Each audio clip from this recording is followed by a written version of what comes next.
Un saludo fraternal en el Señor, mis apreciados hermanos. Qué gusto es poder saludarles nuevamente para compartir con ustedes la palabra de Dios en estas notas y comentarios de la hermana Elena G. de Guay sobre nuestra lección de Escuela Sabática número 7, titulada La victoria de Cristo sobre la muerte. Hemos avanzado en una lección que sin lugar a dudas nos ha traído mensajes de apoyo, de ayuda y que nos permiten conocer a Cristo cada día más, fortalecer nuestra vida espiritual y poder comprender y entender su palabra. El espíritu de profecía, por medio de la hermana Elena G. de Guay, nos hace un estudio complementario que vamos a compartir con ustedes en esta lección número 7. Y vamos a orar antes de comenzar, no sin antes extenderles la invitación a que podamos compartir este video con todos nuestros amigos y familiares para que podamos crecer juntos compartiendo la palabra del Señor. Oremos. Padre Santo que estás en el cielo, gracias, oh Dios, te damos porque constantemente nos das tu amor y tu ayuda y comprensión. En este momento necesitamos de tu sabiduría, de tu ayuda, Señor, para poder entender tu palabra. Permítenos estar en reverencia, estudiando tu palabra y cada día aprendiendo más de ti. En Jesús, amén. Sábado 5 de noviembre, la victoria de Cristo sobre la muerte. Pensad cuánto le costó a Cristo dejar los atrios celestiales y ocupar su puesto a la cabeza de la humanidad. ¿Por qué hizo eso?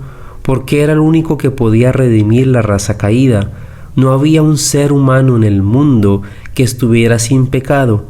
El Hijo de Dios descendió de su trono celestial, depuso su manto real y corona regia y revistió su divinidad con humanidad. Vino a morir por nosotros, a yacer en la tumba como deben hacerlo los seres humanos y a ser resucitado para nuestra justificación. Vino a familiarizarse con todas las tentaciones con las que es acosado el hombre. Se levantó de la tumba y proclamó sobre el rasgado sepulcro de José: Yo soy la resurrección y la vida. Uno igual a Dios pasó por la muerte en nuestro favor. Probó la muerte por cada hombre para que por medio de él cada hombre pudiera ser participante de la vida eterna. En los lugares celestiales, página 15. Mediante la cruz podemos saber que el Padre Celestial nos ama con un amor infinito. Debemos maravillarnos de que Pablo exclamara: lejos esté de mí gloriarme, sino en la cruz de nuestro Señor Jesucristo. Gálatas 6:14. Es también nuestro privilegio gloriarnos en la cruz, entregarnos completamente a aquel que se entregó por nosotros. Entonces, con la luz que irradia del Calvario, brillando en nuestros rostros, podemos salir para revelar esta luz a los que están en tinieblas. Los Hechos de los Apóstoles, página 171. Jesús puso la cruz al alcance de la luz que procedía del cielo, porque esa era la manera de atraer la atención del hombre. La cruz está directamente en línea con el brillo de los rostros divinos, para que al contemplar la cruz, los hombres pudieran ver y conocer a Dios y a Jesucristo, a quien Él había enviado. Al contemplar a Dios, contemplamos a aquel que derramó su alma hasta la muerte. Al contemplar la cruz, la vista se extiende hacia Dios y se discierne su oído por el pecado. Pero mientras contemplamos en la cruz el odio de Dios por el pecado, también contemplamos su amor por los pecadores. Es más fuerte que la muerte. La cruz es para el mundo el argumento incontrovertible de que Dios es verdad y luz y amor. Nuestra elevada vocación, página 47. Domingo 6 de noviembre, una tumba sellada. Los sacerdotes dieron instrucciones para asegurar el sepulcro. Una gran piedra había sido colocada delante de la abertura. A través de esta piedra pusieron sogas, sujetando los extremos a la roca sólida y sellándolos con el sello romano. La piedra no podía ser movida sin romper el sello. Una guardia de 100 soldados fue entonces colocada en derredor del sepulcro a fin de evitar que se le tocase. Los sacerdotes hicieron todo lo que podían para conservar el cuerpo de Cristo donde había sido puesto. Fue sellado tan seguramente en su tumba como si hubiese de permanecer allí para siempre. Así realizaron los débiles hombres sus consejos y sus planes. Poco comprendían estos homicidas la inutilidad de sus esfuerzos. Por su acción, Dios fue glorificado. Los mismos esfuerzos hechos para impedir la resurrección de Cristo resultan los argumentos más convincentes para probarla. Cuanto mayor fuese el número de soldados colocados en derredor de la tumba, tanto más categórico sería el testimonio de que había resucitado. Las armas y los guardias romanos fueron impotentes para retener al Señor de la vida en la tumba. Se acercaba la hora de su liberación. El deseado de todas las gentes, página 724. Aunque los dirigentes judíos habían llevado a cabo su malvado propósito de dar muerte al Hijo de Dios, su aprehensión no disminuyó ni murió su envidia. Mezclado con el gozo de la venganza satisfecha, se hallaba siempre presente el temor de que su cadáver, que yacía en la tumba de José, surgiera de nuevo a la vida. Por lo tanto, los principales sacerdotes y los fariseos comparecieron ante Pilato diciendo: «Señor, nos acordamos que aquel engañador dijo, viviendo aún, después de 3 días resucitaré. Manda pues que se asegure el sepulcro hasta el tercer día, no sea que vengan sus discípulos de noche y lo hurten, y digan al pueblo: resucitó de entre los muertos, y será el postrer error peor que el primero». Mateo 27, 62 al 64. Pilato, tal como los judíos, tenían muy pocos deseos de que Jesús se levantara con poder para castigar a los que le habían dado muerte. De modo que puso un grupo de soldados romanos a las órdenes de los sacerdotes. Les dijo: «Ahí tenéis una guardia, id, aseguradlo como sabéis». Entonces ellos fueron y aseguraron el sepulcro, sellando la piedra y poniendo la guardia. Mateo 26, 65 al 66. Los judíos comprendieron la ventaja de tener esa guardia junto a la tumba de Jesús. Pusieron un sello en la piedra que cerraba el sepulcro, de manera que nadie pudiera moverla sin que se supiera, y tomaron todas las precauciones necesarias para que los discípulos no pudieran llevar a cabo ningún engaño con respecto a su cuerpo. Pero todos sus planes y precauciones sirvieron solo para que el triunfo de la resurrección fuera más completo y para que la verdad quedara más plenamente establecida. La historia de la redención, página 237. Lunes 7 de noviembre. Ha resucitado. Al resucitar a Cristo de los muertos, el Padre glorificó a su Hijo delante de la guardia romana, delante de las huestes satánicas y delante del universo celestial. Un ángel poderoso descendió, vestido con la panoplia del cielo, ahuyentando las tinieblas a su paso, y después de romper el sello romano, hizo rodar la piedra del sepulcro como si hubiera sido un pedrusco, deshaciendo en un instante el trabajo que había realizado el enemigo. Se oyó la voz de Dios que llamaba a Cristo de su prisión.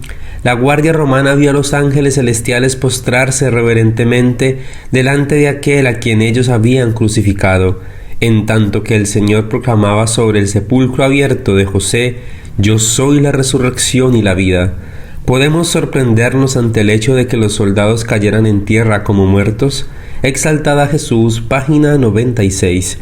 Cristo fue el medio por el cual el Padre pudo derramar su amor infinito sobre un mundo caído. Dios estaba en Cristo, reconciliando consigo mismo al mundo.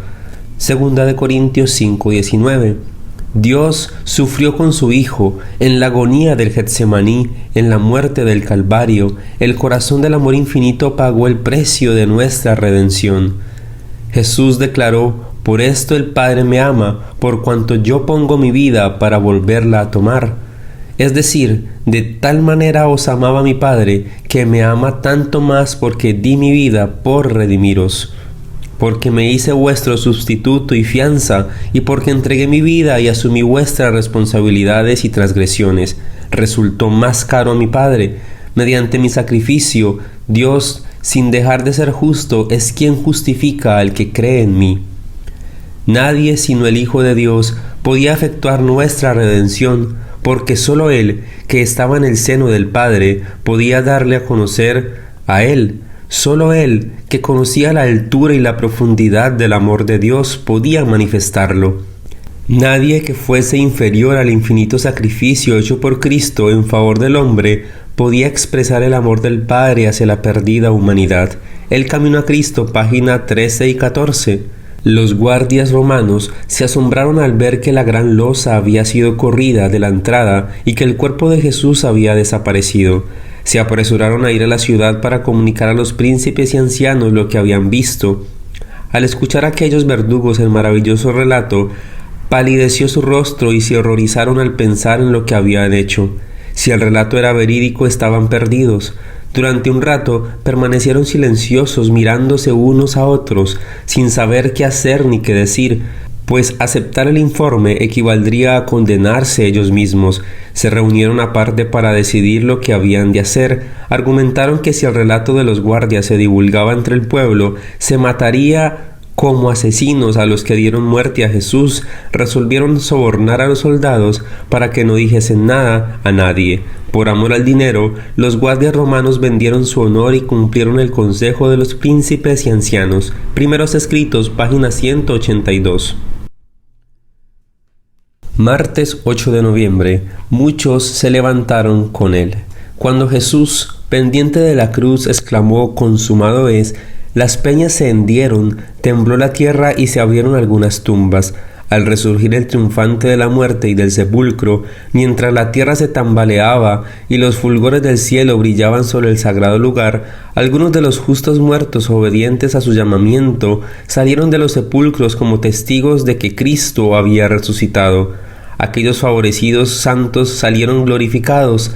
Eran santos escogidos de todas las épocas, desde la creación hasta los días de Cristo, de modo que mientras los príncipes judíos procuraban ocultar la resurrección de Cristo, hizo Dios levantar de sus tumbas cierto número de santos para atestiguar que Jesús había resucitado y proclamar su gloria.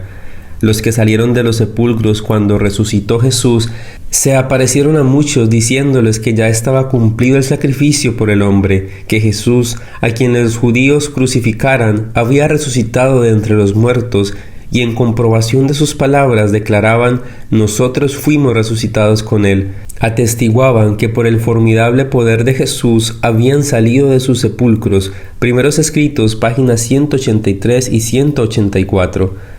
No nos lamentemos, pues, porque en esta vida no estemos libres de desilusiones y aflicción.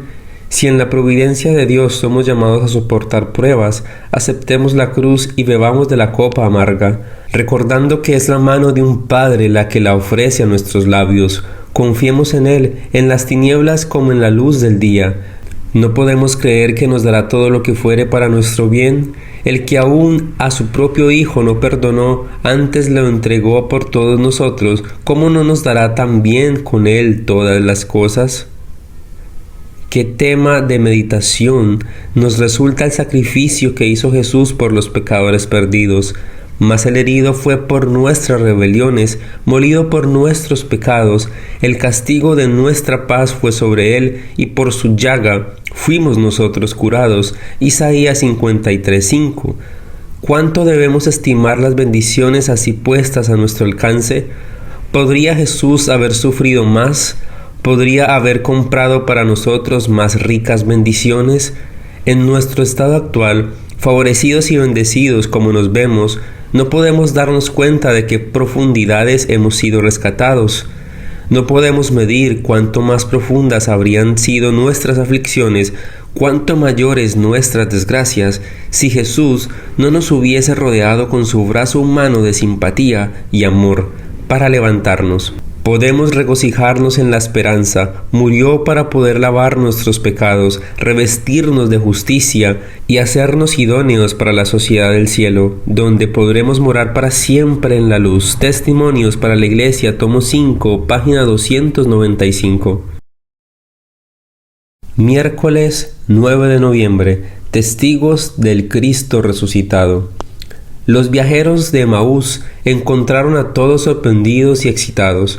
Las voces de los que estaban en la pieza estallaron en agradecimiento y alabanza, diciendo: «Ha resucitado el Señor verdaderamente, y ha aparecido a Simón». Entonces los dos viajeros, jadeantes aún por la prisa con que habían realizado su viaje, contaron la historia maravillosa de cómo Jesús se les apareció. Apenas acabado su relato, y mientras algunos decían que no lo podían creer porque era demasiado bueno para ser verdad, he aquí que vieron otra persona delante de sí. Todos los ojos se fijaron en el extraño. Nadie había llamado para pedir entrada, ninguna pisada se había dejado oír. Los discípulos sorprendidos se preguntaron lo que esto significaba. Oyeron entonces una voz que no era otra que la de su maestro. Claras fueron las palabras de sus labios: paz a vosotros. Entonces ellos, espantados y asombrados, pensaban que veían un espíritu, mas él les dice: ¿por qué estáis turbados y suben pensamientos a vuestros corazones? Mirad mis manos y mis pies, que yo mismo soy. Palpad y ved, que el espíritu ni tiene carne ni huesos, como veis que yo tengo. Y diciendo esto, les mostró las manos y los pies. Contemplaron ellos las manos y los pies heridos por los crueles clavos, reconocieron su voz, que era como ninguna otra que hubiesen oído. Y no creyéndolo aún ellos de gozo y maravillados, díjoles: ¿tenéis algo que comer? Entonces ellos le presentaron parte de un pez asado y un panal de miel, y él tomó y comió delante de ellos. Y los discípulos se gozaron viendo al Señor. La fe y el gozo reemplazaron a la incredulidad, y con sentimientos que no podían expresarse en palabras, reconocieron a su resucitado Salvador, el deseado de todas las gentes, páginas 743 y 744. En el trato que concedió a Tomás, Jesús dio una lección para sus seguidores. Su ejemplo demuestra cómo debemos tratar a aquellos cuya fe es débil y que dan realce a sus dudas. Jesús no abrumó a Tomás con reproches ni entró en controversia con él. Se reveló al que dudaba. Tomás había sido irrazonable al dictar las condiciones de su fe, pero Jesús, por su amor y consideración generosa, quebrantó todas las barreras. La incredulidad queda rara vez vencida por la controversia.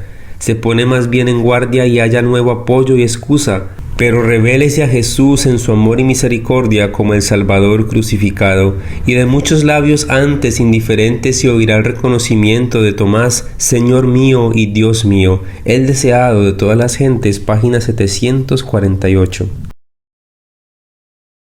Jueves, noviembre 10. Primicias de los que durmieron. Cristo resucitó de entre los muertos como primicia de aquellos que dormían. Estaba representado por la gavilla agitada, y su resurrección se realizó en el mismo día en que esa gavilla era presentada delante del Señor. Durante más de 1000 años se había realizado esa ceremonia simbólica. Se juntaban las primeras espigas de grano maduro de los campos de la mies, y cuando la gente subía a Jerusalén para la Pascua, se agitaba la gavilla de primicias como ofrenda de agradecimiento delante de Jehová. No podía ponerse la hoz a la mies para juntarla en gavillas antes que esa ofrenda fuese presentada. La gavilla dedicada a Dios representaba la mies, así también Cristo. Las primicias representaban la gran mies espiritual que ha de ser juntada para el reino de Dios. Su resurrección es símbolo y garantía de la resurrección de todos los justos muertos. El deseado de todas las gentes, página 729. El valor que Dios atribuye a la obra de sus manos, el amor que tiene por sus hijos, se revelan en el don que dio para redimir a los hombres. Adán cayó bajo el dominio de Satanás, trajo el pecado al mundo y por el pecado de la muerte, Dios dio a su Hijo unigénito para salvar al hombre. Lo hizo para poder ser justo y con todo esto el justificador de todos los que aceptan a Cristo. El hombre se vendió a Satanás, pero Jesús volvió a comprar la especie humana. Vosotros no os pertenecéis, Jesús os ha comprado con su sangre. No sepultéis vuestros talentos en la tierra, usadlos para Él. Sea cual fuere la ocupación en que estéis empeñados, llevad con vosotros a Cristo. Si encontráis que estáis perdiendo vuestro amor por vuestro Salvador, abandonad vuestra ocupación y decid: aquí estoy, mi Salvador, ¿qué quieres que haga? Él os recibirá con bondad y os amará sin reservas, perdonará abundantemente, pues es misericordioso y paciente, y no quiere que ninguno perezca. Nosotros y todo lo que tenemos pertenece a Dios. No deberíamos considerar un sacrificio el darle el afecto de nuestro corazón. El mismo corazón debería serle entregado como ofrenda voluntaria. Mensajes para los jóvenes, páginas 67 y 68. Jesucristo se ha dado a sí mismo como una ofrenda completa a favor de cada hijo e hija caído de Adán. Oh, qué humillación soportó. Cómo descendió paso tras paso, más y más bajo en el camino de la humillación. Sin embargo, no degradó nunca su alma con una sola mancha inmunda de pecado. Todo esto lo sufrió para poder exaltarte, limpiarte, refinarte y ennoblecerte y colocarte como heredero con Él en su trono. ¿Cómo afirmarás tu vocación y elección?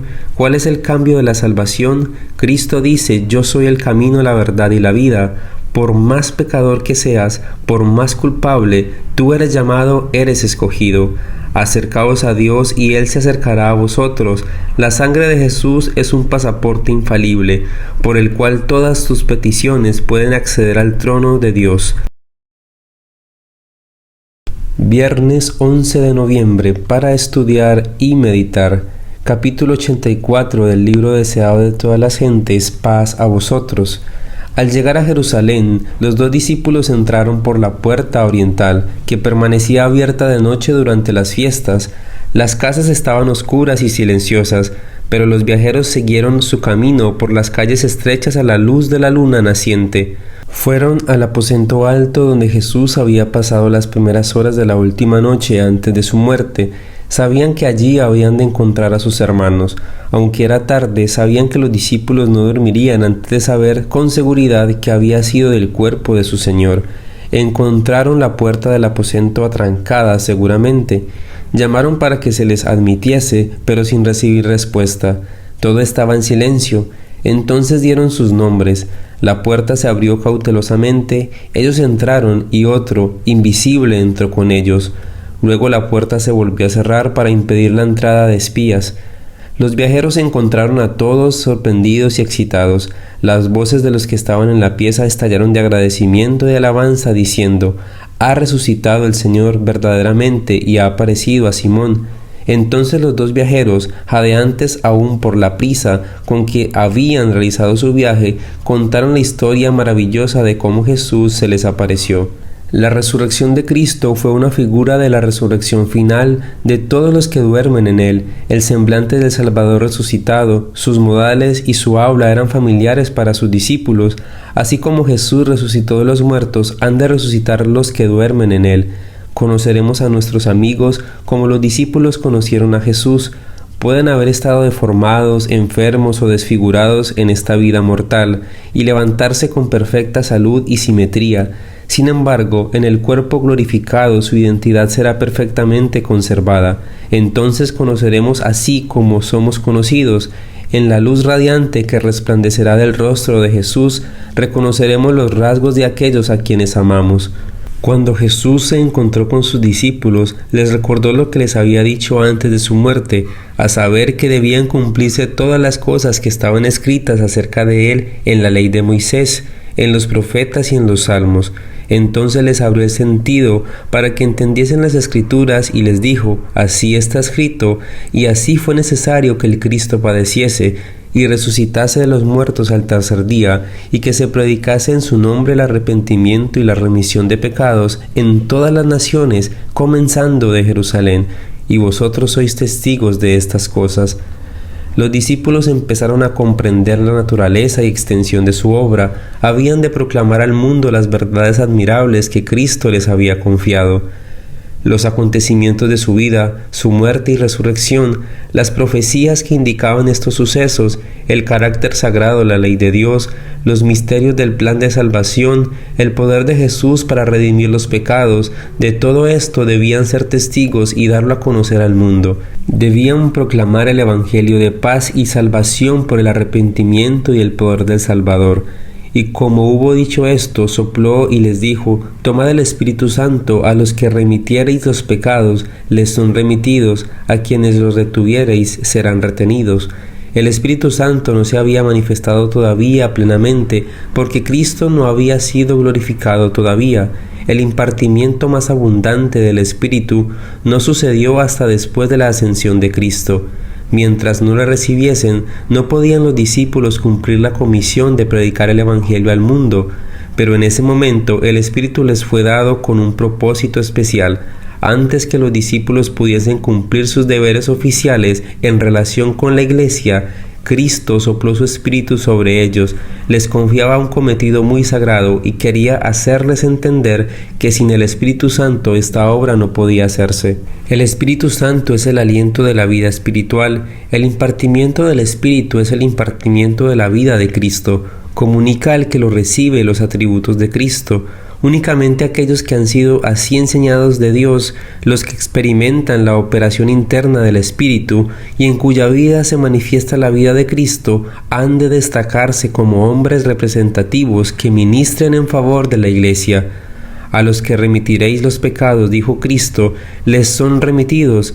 A los que retuvieres serán retenidos. Cristo no da aquí a nadie libertad para juzgar a los demás. En el Sermón del Monte lo prohibió, es prerrogativa de Dios, pero coloca sobre la Iglesia organizada una responsabilidad por sus miembros individuales. La Iglesia tiene el deber de amonestar, instruir y, si es posible, restaurar a aquellos que caigan en el pecado. Redarguye, reprende, exhorta, dice el Señor, con toda paciencia y doctrina. Obrad fielmente con los que hacen mal, amonestad a toda alma que está en peligro, no dejéis que nadie se engañe, llamad al pecado por su nombre, declarad lo que Dios ha dicho respecto de la mentira, la violación del sábado, el robo, la idolatría y todo mal. Los que hacen tales cosas no heredarán el reino de Dios. Si persisten en el pecado, el juicio que habéis declarado por la palabra de Dios es pronunciado sobre ellos en el cielo. Al elegir pecar, niegan a Cristo. La Iglesia debe mostrar que no sanciona sus acciones o ella misma deshonra a su Señor. Debe decir acerca del pecado lo que Dios dice de él. Debe tratar con él como Dios lo indica y su acción queda ratificada en el cielo. El que desprecia la autoridad de la Iglesia desprecia la autoridad de Cristo mismo. Como miembros de Iglesia debemos cada día estar aprendiendo del Señor. Debemos ser un ejemplo claro y digno para todas aquellas personas que necesitan de Cristo y que podamos entonces poner la palabra del Señor en práctica en nuestra vida. Es el mensaje que nos deja este último episodio de estudiar y meditar de nuestra lección según lo que nos dice el Espíritu de Profecía. Mis queridos y apreciados hermanos, Dios les bendiga, Dios les guarde y que podamos aprender cada día más de Cristo para poder aumentar nuestro gozo, nuestra paz y tranquilidad en el Señor Jesús.